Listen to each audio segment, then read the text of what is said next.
This is Streamlined News for Monday, February 14th, 2011, brought to you by SwimOutlet.com, the web's most popular swim shop.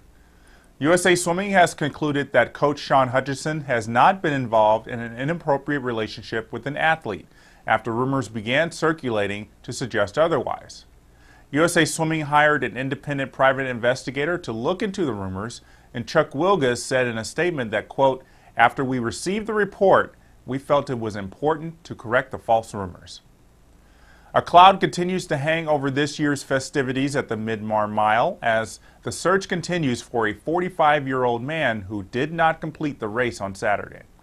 Officials are saying the man, who has been identified as Nick Mallet of Johannesburg, likely suffered a heart attack and sank in the 77-degree water. The event reportedly had more than 100 lifeguards on watch, with South African Navy personnel on boats as well. The event featured 15,000 entries for the two-day event last weekend, which is giving organizers optimism that the event will increase its Guinness Book of World Records standard set in 2009. Charlene Whitstock, the future Princess of Monaco and an Olympic swimmer, participated in the event that raises money for Special Olympics for the first time, and was joined by such swimming notables as Roland Schoeman, marathon swimming legend Louis Pugh, former world record holder Francisca van Almsick. The men's race was won by South African distance star Chad Ho, while British Olympian Carrie-Anne Payne won the women's race for the sixth time. Reich Neethling, a former NCAA standout at Arizona and a four-time Olympic competitor, won the 31 and over division while doing freestyle, backstroke, and breaststroke. Reports even indicate he stopped briefly for an in-water interview. Michael Clem has added himself to the list of swimming legends making a comeback for a chance to swim at the 2012 Olympics. Clem made the announcement over the weekend in Australia, saying he wants to swim on Australia's 400 freestyle relay again. Clem was part of Australia's gold medal winning team in 2000 over the Americans, and was also on the 800 freestyle relay team in 2004 that lost the gold to the United States by less than 2/10. On that relay in 2000, Clem set the world record for the 100 freestyle, a record that was broken a few days later. Clem won 7 medals at the 1998 World Championships and retired in 2007. He had been hampered throughout his career with shoulder and back issues, but told the Sydney Morning Herald that he's hoping to stay injury-free through the next 18 months.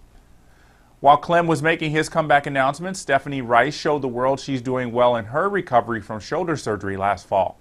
At this weekend's New South Wales Long Course State Championships in Sydney, Rice collected 2 silver medals and won the 200 IM in 2:12.79, the fastest time in the world. Rice had swum the 200 butterfly earlier in that final session yesterday. Ellen Gandy of Great Britain had the top swim of the meet, a 2:05.90 in the 200 butterfly that is now the top time in the world. Gandy had already been the fastest 200 flyer in the world in 2011 with a 2:08.02 from January. She will now be one to watch at the British World Championship trials, which begin in about 3 weeks.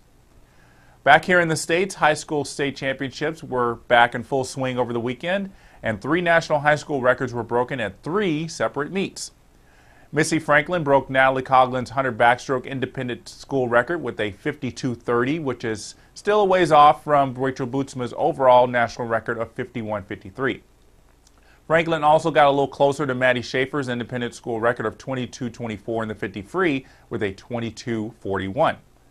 Franklin almost helped Regis get the independent school record in the 400 free relay, missing Germantown's 3:22.34 by just 1/10 of a second.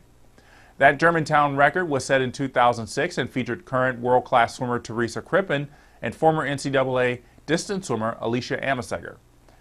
A bright point for Regis, though, was winning the 5A state title, ending Cherry Creek's 4-year title run. Cherry Creek had 2 outstanding swimmers as well. Jordan Mattern set state records in the 200 freestyle with a 1:47.33, and Bonnie Brandon set a new record in the 100 free with a 49.61. In Tennessee, the Baylor School Girls 200 freestyle relay broke the overall national record with a 1:32.63, breaking the previous record of 1:32.75 set by Carmel High School last year. The time was also 7/10 faster than Baylor's independent record set last year. Only Arden Pittman was on both relay squads. Though they lost the 200 free relay record, Carmel was able to lower their own public high school record in the 200 medley relay with a 1:41.42. They've still got a long way to go to reach the overall record held by Carondelet High School, which is a 140.80.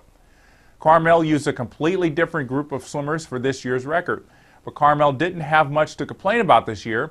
The girls' team won their state title for the 25th consecutive year, scoring 150 more points than Homestead High.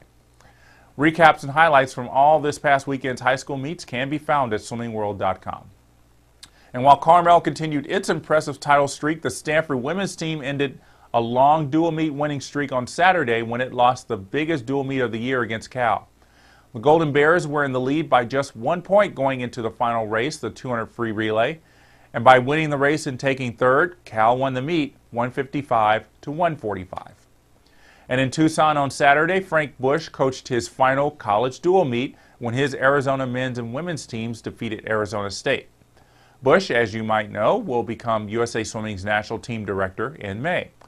A national search for his replacement at the University of Arizona has begun as the Wildcats head into the Pac-10 Conference Championships and NCAAs.